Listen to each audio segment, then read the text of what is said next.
Hello everyone and welcome to our first Q&A session with Dr. Dan Kalish. He's here to answer all your health questions. Dr. Dan, how are you going today? I'm very good. Thank you for having me back. Appreciate it.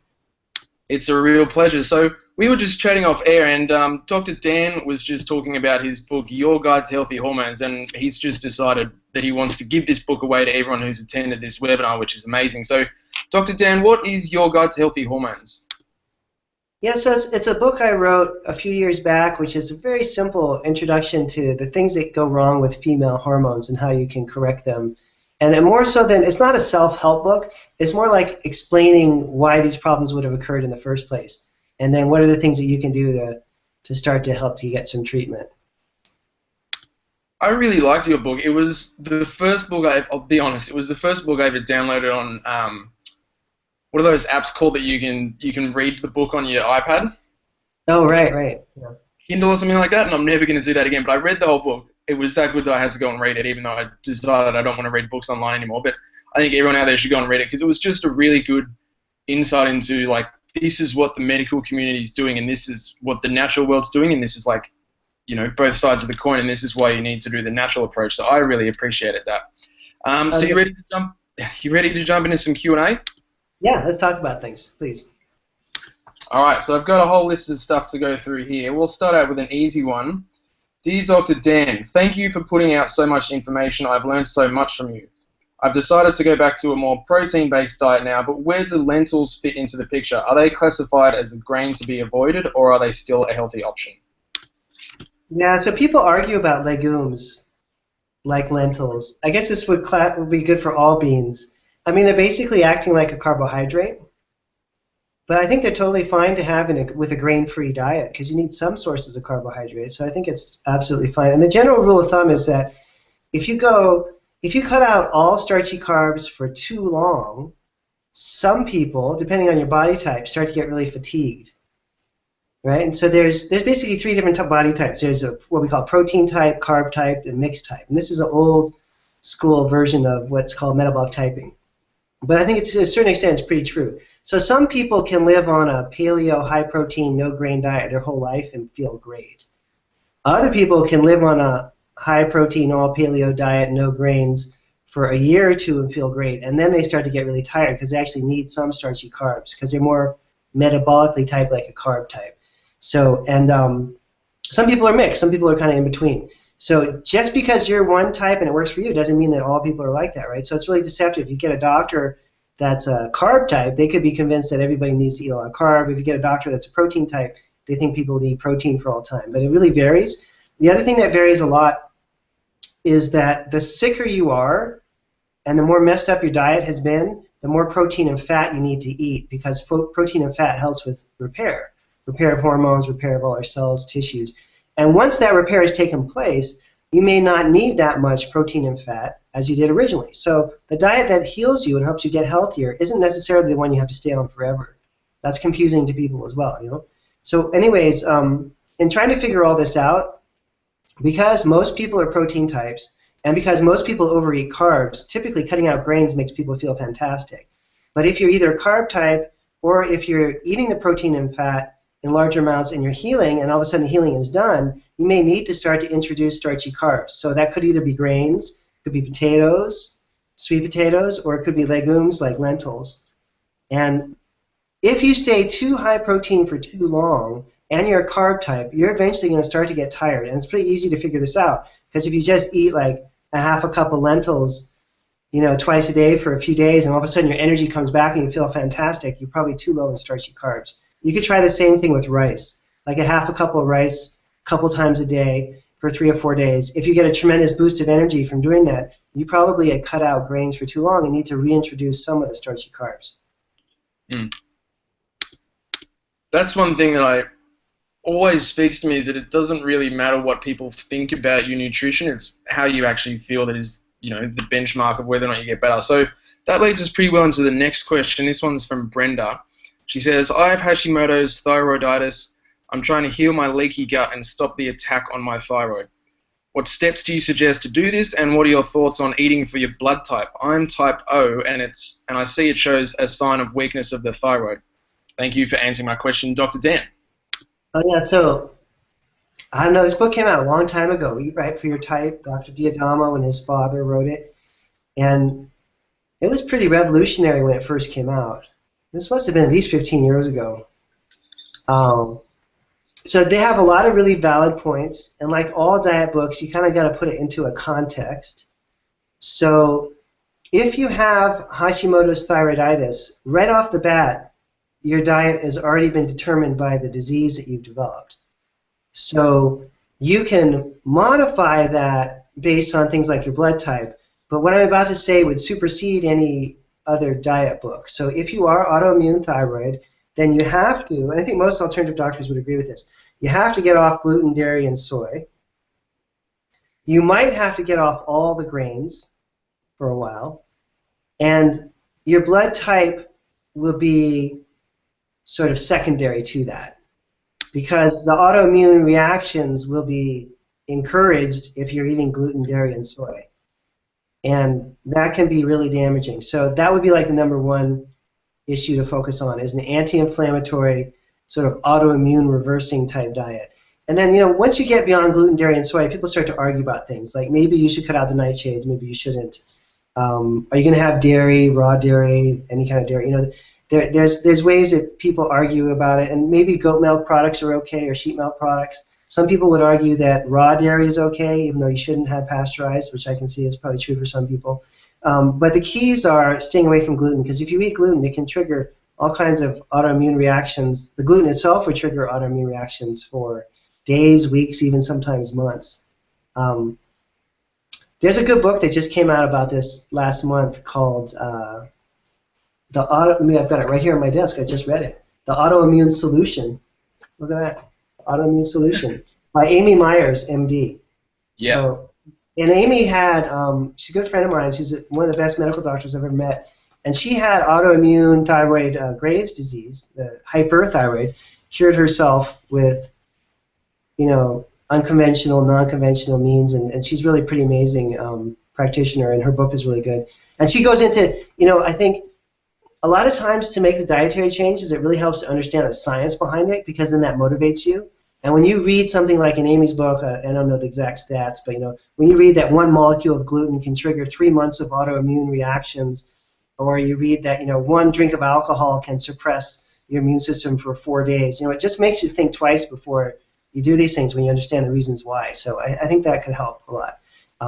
There's another really good autoimmune thyroid book by a pharmacist named Isabella Wentz. W-E-N-T-Z, I think is how you spell her name. Isabella Wentz. And it's all about Hashimoto specifically, too. So that's another good resource. Probably reading a couple books like that would help a lot, too. And then just keep in your mind, that the diet that's healing for someone that could totally transform your life doesn't necessarily have to be the diet you're going to eat the rest of your life. Because there's diets for healing and repair, and then there's diets for people once their metabolism is working, once their autoimmune disease is gone. There's different ways you eat once your body's healed than necessarily the way that you get to healing. A good example would be like when maybe in the 70s and 80s, when the sort of anti-cancer diets were really popular. Macrobiotics was really popular back then, and they had these diets for cancer patients doing macrobiotics. But that was a way that you would eat when you had cancer. It wasn't necessarily a healthy way for people to eat the rest of their lives.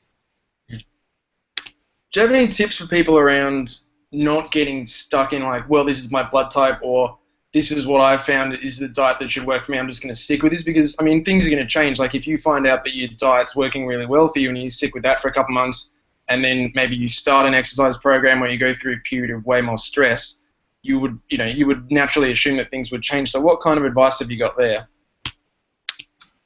Yeah, so think about the different conditions. So the big picture items are that most people are eating too many carbs, and they're eating foods that are quite toxic because they're full of chemicals, preservatives, and all that stuff. So like the first no-brainer thing to do is to eat, for most people, healthy fats, really good quality healthy protein, and cut out the starchy carbs, maybe even cut out all the grains.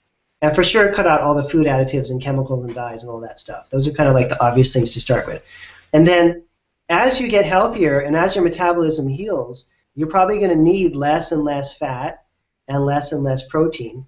unless you're doing certain things with exercise, right? So exercise can change all this. So if you're doing a lot of cardiovascular exercise, like if you're training for a marathon, you're going to need more starchy carbs. If you're doing a lot of strength training, you're going to need more protein, right? And so just the kind of workout that you're doing could shape your dietary needs, as could the degree of health and healing that you have. And for the people that are struggling the most are usually the people that can't lose weight. And this is the hardest group, right? These are the people that are always trying to figure out the right diet because there is no right diet for them. These are people who have gained and lost weight many times, their metabolism is damaged, and so no matter what they eat, they get more and more weight gain problems. And so every time you get involved with any diet, and I've been involved with all these, the paleo diet, the metabolic typing diet, the eat right for your type diet, the gluten-free diet, autoimmune diet, etc., you always get a certain large number of people who just can't lose weight no matter what they eat. Those people, 100% of them, have a damaged metabolism. It doesn't matter what they eat. They could eat cardboard every day. They're going to gain weight because their metabolism is damaged, right? They have a metabolic problem. They have an endocrine problem that needs to be fixed. So if you're in a category where you've tried every diet and you've tried starving yourself and tried over this and too much of that and you still can't lose weight, you probably have to find a practitioner who can test your metabolism and fix it. Thyroid gland needs to be fixed. The adrenal glands need to be fixed. Once the metabolism is working properly, then you can start to implement the right kind of diet to lose weight. Mm. And a Kalish practitioner would be best.com/find a practitioner. Is that the link? Oh yeah, so kalishinstitute.com, and you go in there and you can look for practitioners. We have a worldwide listing now of practitioners. Yeah, and that's a good place to start. There's certainly lots of other practitioners that have done this kind of stuff, but that's a good starting place. Good one. All right, so from Vicky. Hi Dan, this one's a bit of a serious question. I have a serious urine odor problem even when I watch what I eat and drink a lot of water. I've had a right side backache that recently went away, as did my urine odor after taking antibiotics for a serious sinus infection and bronchitis. I'm no longer eating a lot of starches, I have lots of raw veggies and fruits, but the smell still persists. This has been going on for about 10 years, but it is especially bad in the last 3. I go to the doctor and they do urine testing and it never shows anything. I'm currently doing liver cleansing with herbs and vitamins. I drink pH salts, chlorophyll, pH greens in my alkaline water every single day. Are my kidneys failing? Is my liver failing? I've been eating perfectly, but I just can't seem to get this problem to go away. I also have major food allergies. My cholesterol is 235, but I don't worry about that because I'm 30 pounds overweight. Have you got any advice for me? Yeah, that sounds like a low-grade infection, and sometimes infections can appear in a way that it's hard to see them on a standard test. So this definitely is like a doctor question. You have to find either a good naturopath or a good integrative doctor that can kind of see beyond the basic testing for urinary tract infections. Or the only other possibility, and you'd have to see a doctor for this too, you could have some kind of pretty extreme toxin buildup, and you're just flushing toxins out in the urine, which is causing the odor, but it's more likely some kind of low-grade infection that's just hard to find. But there's natural treatments for that, but that would be like I think you guys have NDs in Australia, I know you do, so like a good ND or an integrative MD probably would be able to handle that. And an infection would explain the back pain as well, right? If there's inflammation in the anywhere in there, then that would cause the pain in the back? Yeah, that's kind of classic for kidney infections or low-grade bladder infections. It reflexes back into your lower back. They call it flank pain, you know. Got it. All right, next one is from Alyssa. How does one go about rebalancing their hormones after giving birth without impacting breastfeeding? Yeah, so while you're breastfeeding, you're limited in supplements that you can take because obviously you don't want to pass anything on to the baby. So you're kind of stuck during that time period doing things that are okay to take while you're breastfeeding. And then I think there's a lot of things that you can take, though. Like you can take essential fatty acids, would be really good for the baby anyways, for neurological development. You can take probiotics, which are really important for breastfeeding moms, so you can help develop a healthy gut for your baby as well. And you certainly can take, all the basic vitamins and minerals like you would. Most doctors recommend that you stay on a prenatal vitamin, at least that. You may want to take some extra minerals and antioxidants also. And then once the breastfeeding is over, usually I recommend that people wait 1 or 2 months and then do one of these month-long female hormone panels where you measure out the female hormones for a whole cycle and then reset them. But there's really not a point in doing that while you're still breastfeeding because the test won't be very accurate and you can't start the treatment yet anyway, so you just have to wait a little bit. Got yes. So we got a person who posted something very similar. This is Lindsay, and she asks, is less than 0.5 progesterone normal whilst breastfeeding? If not, what can be done to increase that? Yeah, so I don't know. Every lab company has different reference ranges, so I'm not sure what would be the normal ranges for that person. But while you're breastfeeding, in general, it's sort of discouraged to take any kind of hormone support because it's going to get into the breast milk, so you don't really want to pass that on to the baby. So again, even if your progesterone was low while you're breastfeeding, it's probably something that you would wait to deal with until after the breastfeeding is done. Got it. So for everyone who's listening, I can see that there's a couple of people attending this. If you want to submit a question to me, you can go to the chat section. You can just type something in there, and that'll pop up, and I'll put it straight to Dr. Dan for you. Next question is from Carrie. She says, I'm 50 years old and have osteoporosis in the spine and osteopenia in the hips.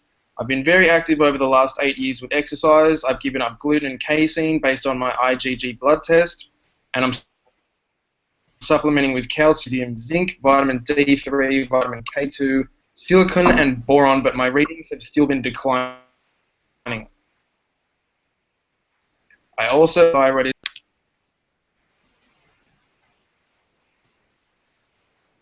Did you get that one? I'm sorry, you cut out the last 10 seconds there. I missed that.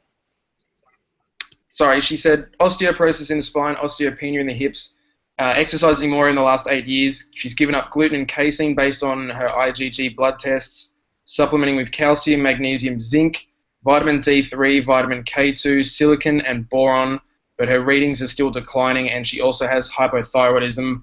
Dr. Dan, please help. Hyperthyroidism, huh? Hypo. Hypo? Okay. So we're back to, well, I guess, hypothyroidism, you could have the autoimmune version, right, which would be Hashimoto's, where you have antibodies against your thyroid. So that means your body's actually making antibodies that go to the thyroid and destroy it. Or you could just have low thyroid without the antibodies. And so you want to start to think about that. So this is true for any body process. So we can just pick on bone building because that's this individual's problem, right? But you could use the same example for building the quality of muscle tissue or building the quality of your heart tissue, right? So in order to build the tissue in the body, you need to be anabolic, meaning you need to be in a building up stage. And everyone's kind of familiar with this term anabolic and catabolic, right? So anabolic means you're building up, catabolic means you're breaking down. And so if you take something like bone is in a constant state of being broken down, and there are these little cells that do that are called osteoclasts. They break the bone down. And then bone is being built up all the time with these little cells called osteoblasts. And so your bone is constantly being remodeled. I think they say like every 7 years, your skeleton completely turns over. It's like a completely new skeleton. So, I mean, it's happening. It's not happening day to day, but it's happening year to year. All the bone cells are being broken down, new ones are being replaced, etc.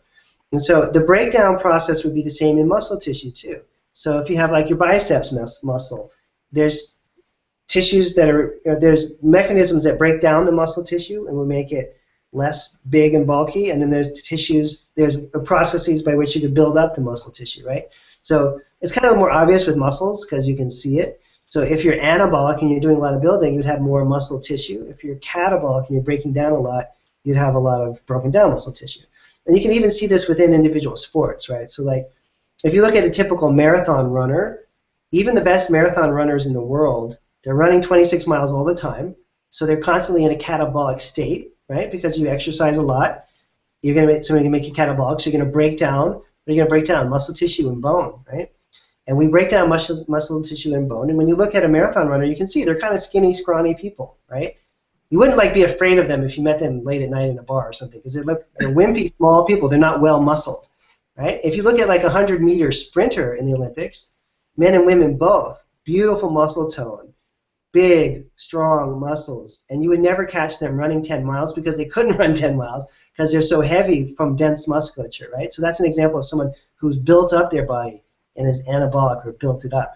So hormones control all this, which is what I'm trying to describe. So we have hormones that make us catabolic, and we have hormones that make us anabolic. And you don't really want to be on either extreme.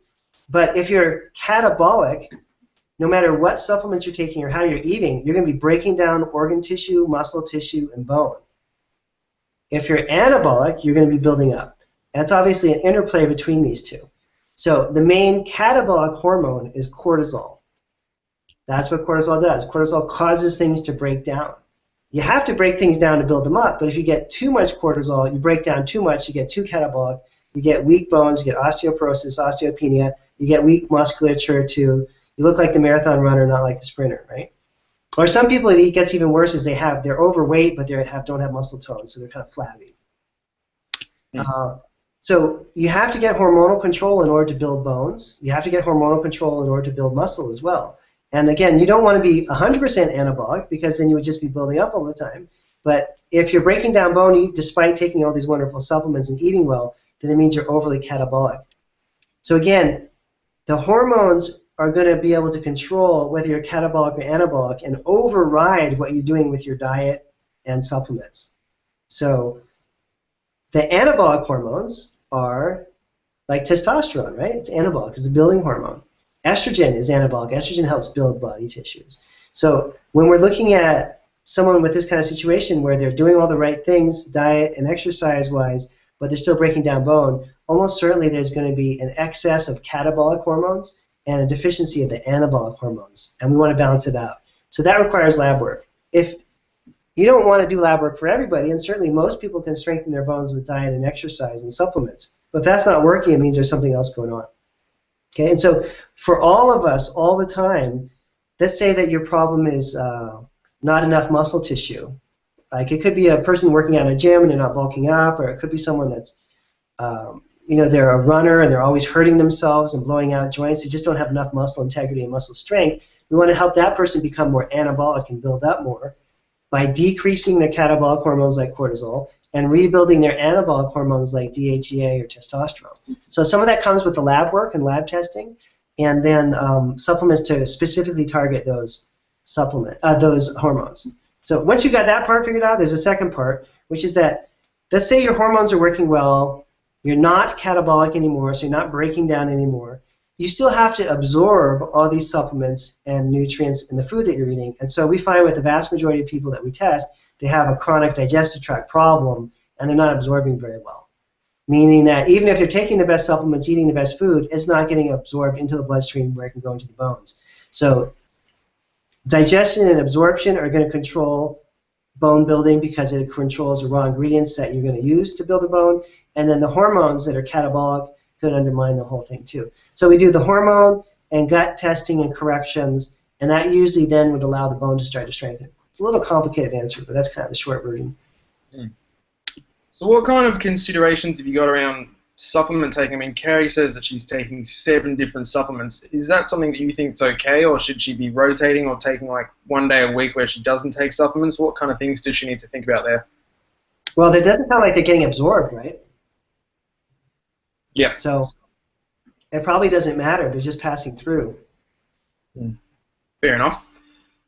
All right, so next question is from Jocelyn, who is a health coach, and she's asking for the sake of getting this through to her female clients. Why is the pill so bad for hormonal health, and what are your 1 or 2 tips to balance sex hormones after being on the pill for a really long period of time? Yeah, so when women take synthetic hormones, it disrupts the normal patterns. So in a normal, healthy woman, there's a really clear pattern that goes on, right? So the estrogen levels gradually build, they peak right in the middle of the month, and they drop down a bit, and the woman ovulates. The progesterone levels stay flat, and then they come up in the second part of the month. And these hormones have really important consequences, like we were just speaking about in terms of bone growth, in terms of protecting against heart disease, against Alzheimer's, against everything from colon cancer to blood sugar stability, right? So these hormones are really, really important. And when you start to take a birth control, basically you're undermining the normal production of these hormones, and you're putting the person at risk for all kinds of hormone-mediated problems later in life. Also, the prescription hormones that are given are typically synthetic hormones, which are pretty challenging for the body to metabolize. So you end up with these foreign chemicals circulating as well, which can be problematic. All that being said, it may be better to be on birth control than to have an unwanted pregnancy. So this is something that everyone has to sort of assess because I've certainly seen plenty of lives ruined by a pregnancy that wasn't desired. So it's sort of a trade-off here. But when women have a choice and they're able to use other forms of birth control, I think it's safer to use other forms. So when we do a lot of testing of female hormones, we measure the hormones out over the course of a month. And you do a saliva sample every other day for a month, and then we map out the entire month of hormone production. And when we do this in women who have been on birth control for long periods of time, we see pretty significant changes to the normal cycle that you would not see in a woman unless she had been on birth control. So this is not true for all women, but for some women, when they come off birth control, it's very difficult for their body to re-regulate and recreate that original cycle that was there. And so we have to go and do these month-long tests and then reset the cycle back to normal. If a person is lucky and they haven't been on the birth control for too long, your body may reset after 2 or 3 months off of the birth control and just get back on track. I think it's just a matter of basically trying to relax and not worry about it for a few months and see if your body can resettle back into its normal cycle. And then if it can't, it's probably, I don't know that there's any over-the-counter things you can do. I mean, there's herbs that you can take that just help with hormone imbalances, but they're not really designed for post-birth control use, I would say either seeing a functional medicine doctor and getting the month-long testing done, or I've seen equally good results with Chinese medicine and acupuncture for resetting the cycle. They're really good with readjusting fertility. And there's a lot of stuff in Your Guide to Healthy Hormones about that as well, right? Yes, yeah, I talk about that a lot, yep. Yeah. Cool. All right, so next question I've got is from Georgie. Sorry about that phone ringing. I seem to have a problem with belly bloating of late. The only thing I had changed in my diet was adding fermented veggies. What is the link there? Wait, say that again, you gained weight? She's got belly bloating, and the only thing that she changed in her diet was adding fermented veggies, and she's wondering what the link is. Yeah, so if you have bacterial overgrowth in your gut or yeast overgrowth, and then you start to do something which could be potentially positive, like, for example, you take some probiotics, or you take a glutamine powder, which is supposed to help your gut, or you take some amino acids, or you eat some fermented foods, and it makes you worse, it usually reflects that there's an imbalance in the good and bad bacteria, or there may be a yeast overgrowth in your gut to begin with. So it doesn't mean that fermented foods are bad for you in any way, but it means that there's a little bit of a battle going on in the digestive tract. And that, I mean, the simple version would be to try to get some good quality probiotics and see if you could balance it out yourself, maybe some digestive enzymes. And if that doesn't work after 2 or 3 months, then you probably want to get some functional testing done and seeing if there's some more serious infection. But a lot of times you can clear things like that up with a good probiotic and some digestive enzymes. But if it doesn't work after 2 or 3 months, getting professional help is worth it. So Georgie's got a follow-up question. She says, I'm also having issues with my right eye. Certain foods bring on floaters. It used to be mainly berries and bananas, but now it can be marinated olives, nuts, and other random things can cause this as well. If I eat clean and keep away from fruit, they almost vanish. What is the cause of this? I have no idea. You've never heard of that one before? Well, I mean, it's kind of obvious, you don't eat the things that cause problems, but I don't know. It could be a blood sugar problem, or there could be a million things triggering that. It could be food allergy, blood sugar. I wouldn't want to get that one, yeah. All right. So the next one I've got, this is a live question that just came in from Angela. She said, I heard Dr. Dan talking about people who cannot lose weight no matter what. This is me. You mentioned finding a practitioner to heal the metabolism. I just looked on his site, and there are none in New Zealand. Can you recommend someone else to contact? Thank you, Angela. Yeah, so we work with international patients through my clinic over the phone. So if there's no one near you, you can set up a visit with my clinic. And if we can try to find you someone close by. I know there's several people in Australia, but I guess there's no one in New Zealand yet. And it may work better to just connect you with someone in Australia even. So just contact my clinic and we can try to figure out the best way to do that. All right, so the last one I've got, unless anyone wants to submit a live question, is an email one, so I'm just going to read it out to you now. Hi Dan, I'm a 57-year-old woman and have been using bioidentical hormone replacement therapy with a hormone specialist for over 2 years. My DHEA, testosterone, and progesterone are at good protective levels. My estrogen remains low at 18 and should be closer to 100 or above. I have many symptoms of low estrogen, so this is one reason why the serum levels need to be higher. I've used pills, creams, all kinds of stuff she's written down here. My TSH remains uber low, 0.015, as well as my free T3 and T4. I've been on every natural thyroid replacement in the last 8 years, but none seem to improve the situation. The dose has been cut down by half in the last year because I had a racing heart and wired feeling. Currently the dose is 130. If I drop my dose any lower, the thyroid symptoms return. There's a lot of stuff here, but reading down, she says she's got H. pylori. She no longer tests positive for that. She's supporting her liver and adrenals with the guidance of a functional medicine doctor. She's slowly getting better, but she's wondering if there's a key point that she's missing to help with recovery for optimal health. She has to deal with exercise intolerance also, but she's walking leisurely for 30 to 45 minutes a day. Have you got any ideas on the estradiol issue or the thyroid numbers? Well, hormones like that are always responding to some other kind of problem. So either some chronic inflammation, blood sugar instability, an adrenal problem, gut infections, gut inflammation, some kind of toxin, could have an endocrine disruptor or neurotoxin. But if you want to look at it as simple as possible, there's three basic systems, right? So we want to check and correct the hormones, check and correct the gut, and then look for any toxins or detox-related problems. And generally in that order. So if the hormones are already being handled, which it sounds like they are, if you've done all the gut treatments properly and the retested and all that's in good shape, then the last thing left really is to check liver detox pathways and the sources of toxins in the body. Get out all the heavy metals and chemicals, and those are the three basic steps: hormones, gut, and then detoxification. And if you haven't done all three of those, usually they're best done in that order, you just kind of work your way down the list. So maybe she needs to deal with the third category if she's done the first two already. But a lot of times people haven't done the first two thoroughly, you know. So like they kind of did the hormones, but they didn't get them all balanced. Or they kind of did the gut, but they treated the H. pylori, but they didn't follow up and they still have it. So you want to make sure you handle each one of these all the way through, you know, thoroughly, and work your way down the list there, basically. It sounds like she's been pretty thorough. I mean, she said she's had a food sensitivity test, and she's doing a liver detox with a functional medicine doctor. So I guess her concern might be, you know, is there anything that I'm missing out there? Because she's slowly getting better, but I guess she's wondering, you know, could things be going faster? Oh yeah, so faster is not necessarily better. The general rule of thumb is that for every year you've had the problem, about a month to recover. So if you had the problem for 20 years, you know, 20 months to recover. Had the problem for 12 years, 12 months to recover. That's a general ballpark. That's pretty close for most people. And faster is not necessarily better, because faster usually doesn't last as long. It's been my general experience. Meaning that you could feel great in 2 months, and then the whole problem comes back a year later. So the slow, gradual improvement is usually preferable for most people in the long run. I definitely agree. So I've got one more question from you. This is from Mike. He's an exercise professional, and he's just wondering, in your opinion as a functional medicine practitioner, what kind of structure would you suggest that an exercise professional follows? Like, obviously when you bring someone in the gym, you want to get them exercising, but it's also just as important or more important to get them working on the nutrition and lifestyle side of things. When would you work that into someone's routine if they were, you know, coming to see you as an exercise professional, and what kind of things would you be working on?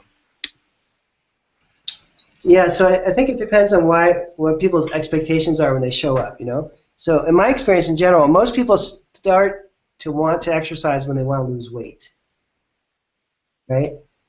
Very few people just wake up and decide they want to be fit. Usually they think that they're overweight and they want to lose weight, and they think, oh, if I start exercising, I'll lose weight. So there may be some people, you know, less frequently, who they want to compete in a triathlon, or they're about to turn 50 and they want to run a marathon. So they're in it just for the fitness purposes, but usually people are kind of seeing the exercise professionals because they're overweight and they want to lose weight and get fit all at the same time. And I think if the person's coming to you for explicitly for exercise to lose weight, then you want to make sure you give them an exercise program, but that you let them know that, you know, 50% or more of the success of the program exercise-wise is going to depend on what they eat. And so that once you get their exercise program designed and working, you're going to have to immediately start to do the diet component. In my practice, it's the opposite, because people are coming to me not thinking that I'm going to make them exercise. So we always start with the diet first. As soon as their energy is better, they understand how to eat properly, then we start the exercise program second. So I think it depends on what their expectations are about which one you would lead off with. It's usually easier, in my experience, to lead off with diet and then work people into the exercise component. again, people are coming to me not expecting exercise. It's not really what they want out of my program, but we kind of spring that on them later on as a necessary requirement for getting better, because you can't be physically fit if you're not working out, right? It's like impossible. And no matter what kind of food you eat, you could be paleo for 5 lifetimes, and you're not going to get physically fit unless you're working out, vigorously. So you have to include the exercise at some point. And then I think, if I think about, and I've worked with hundreds and hundreds of professional trainers, hundreds of them, and I used to teach these nutrition courses for the Czech Institute, which is quite popular in Australia and New Zealand 15, 20 years ago. We did a lot of nutrition programs, right, and Paul Chek is great. And so I've trained hundreds and hundreds of trainers in nutrition, and I think people listen to their personal trainers and exercise coaches about food. Even if you guys aren't trained in any way, they just kind of expect that you would know this. So I think it's important to have a system or some kind of, Paul Chek used metabolic typing. The paleo diet is much more now popular, like with CrossFit people. But you have some kind of clear structure to fit people into in terms of dietary recommendations, books that you can recommend, and a system that you can plug people into that's going to match what you're doing on the exercise side. And so what I see now as the most popular are books like It Starts With Food, The Whole30. That seems to be a really good one. Any of the Chris Kresser's book, The Paleo Code, books that kind of start to get people questioning grains, start to get people eating more on the protein, healthy protein, vegetable side of things, and that are open to incorporating an exercise component into that. Because you don't want to have a dietary program that's going to kind of conflict with what you're doing on the exercise side, but hopefully it's something that's going to come together, that kind of meld together. There's another book, I don't have it on my desk here, it's upstairs, but there's also ways that you can do this where you're actually varying the exercise type with the type of diet they're eating on a given day, which is kind of a fun way to do it, especially if people want to lose weight. And this is called the Fast Metabolism Diet by Haley Pomeroy. And so what she does is very clever, is she puts people on an adrenal diet for 2 days, and those are the days when you do your cardio. And then she puts someone on like what we call a paleo diet, no grains, lots of veggies, lots of protein for 2 days, while they do their weightlifting and strength training. And then she puts someone on a mixed diet for 3 days while they're doing their yoga and relaxation. So she kind of takes people through cardio, strength training, and relaxing exercises, which are the 3 major components, and varies the diet on each day, which is kind of cute, clever. I don't think it's absolutely necessary, but it kind of highlights the fact that we want people to be doing exercises that are relaxing and meditative to calm down. We want people doing strength training, and we want people doing cardio, all together. That's however you're going to kind of create that into a system. Good answer.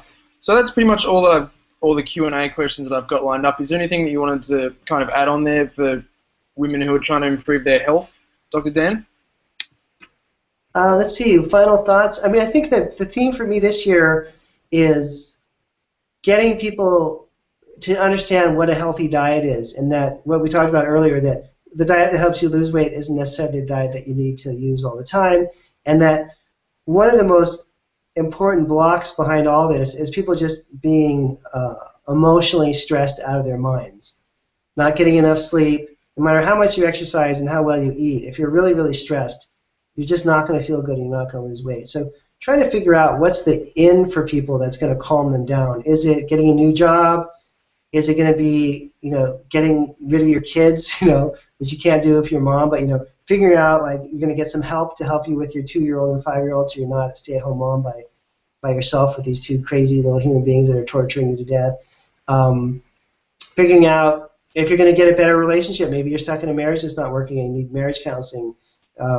Just the things that affect people that seem to be related around jobs, money, personal space, personal time. Many women who are mothers just don't physically have the time they need to take care of themselves, so they have to just figure out how to get more time into their schedule and do less for other people, a little bit more for themselves. So figuring out what's going to be that one ingredient that helps you de-stress. And I'll tell you, the things that I see now are, I'm only half joking about the mom thing. Moms need a break. They need someone to look after their kids couple hours a day, a couple times a week, so they can take a break and exercise and eat well and all those kinds of things. People trapped in bad relationships, that's a big one. No one gets healthy when they're in a bad marriage. It just doesn't happen, no matter how hard you try. You have to figure out how to make the marriage happier and make it work, or leave it, one of the two. And then figuring out, what your life path is and making sure that your work is working for you and that you're not showing up at a job that you hate all the time, and sort of trying to create a financial reality that's sustainable. Also, I talk with a lot of women that are overworking. They're working 60, 80 hours a week, and it's just not sustainable because they're working too hard, even though they may enjoy their job. So I think that's kind of the bigger picture that I see, is how there's more going on than just the exercise and diet component. We have to get into people's lifestyles and how we can modify the lifestyle they have right now so that it's more sustainable. So refreshing to hear a doctor say that kind of stuff as well. I really like that. So I can't thank you enough for your time, Dr. Dan. That was awesome. I'll get a link out to everyone with a site that they can go to download your Guide to Healthy Hormones. So thanks for joining me, and I'll chat to you soon, all right? Appreciate it. Thank you. All right, bye now. Thanks, Dr. Dan.